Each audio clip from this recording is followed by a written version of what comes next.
स्वागत है बच्चों आप लोगों का कंचन दीदी की क्लास में। आज हम इस क्लास में सीखने वाले हैं लिंग किसे कहते हैं और लिंग कितने प्रकार के होते हैं। तो चलिए सीखना शुरू करते हैं।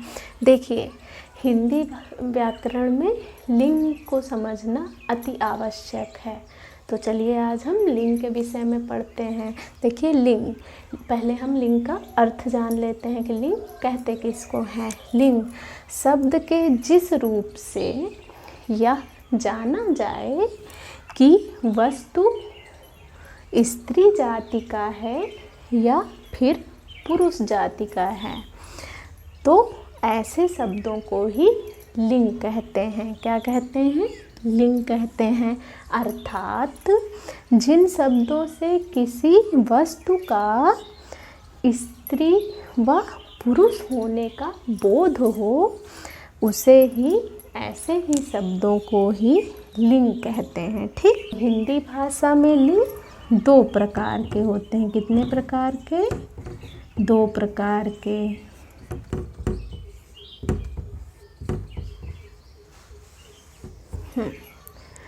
पहला है स्त्रीलिंग और दूसरा है पुल्लिंग। तो देखिए, लिंग के ये दो प्रकार हो गए। अब चलिए इन दोनों प्रकारों के विषय में जान लेते हैं कि स्त्रीलिंग किसको कहते हैं और पुल्लिंग किसको कहते हैं। स्त्रीलिंग ऐसे शब्दों को कहते हैं जिनसे स्त्री जाति का बोध हो। ठीक, ये शब्द जिनके उच्चारण से उनके स्त्री जाति का बोध हो, उन्हें ही स्त्रीलिंग कहते हैं। स्त्री जाति का बोध हो।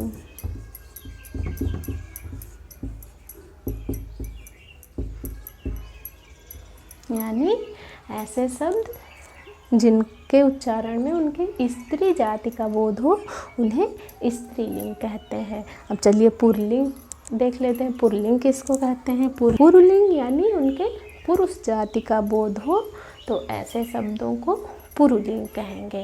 तो ये हमारा हिंदी भाषा में ये लिंग हो गया। ये दो प्रकार के होते हैं, पहला स्त्रीलिंग, दूसरा पुरुलिंग। और लिंग किसे कहते हैं ये तो हमने बताया ही, एक बार फिर से आप सुन लीजिए। ऐसे शब्द जिनके उच्चारण से उनके स्त्री जाति या पुरुष जाति का बोध हो, ऐसे शब्दों को ही जो है लिंग कहते हैं। ठीक, और लिंग दो प्रकार के होते हैं, ये तो हमने बताया ही।